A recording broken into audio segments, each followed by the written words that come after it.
দাদা সামনে দিয়ে কেউ যাবেন না, ওইভাবে যাওয়া যাবে না।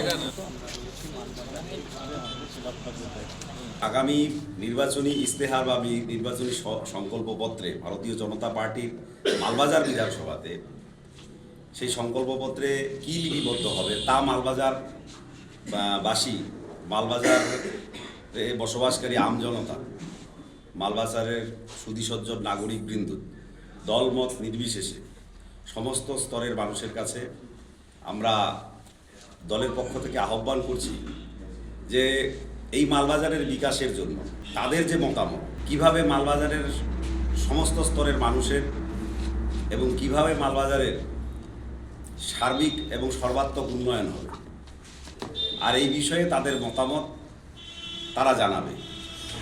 আমরা একটা সংকল্পপত্র এখানে আপনাদের সামনে দেখতে পাচ্ছেন।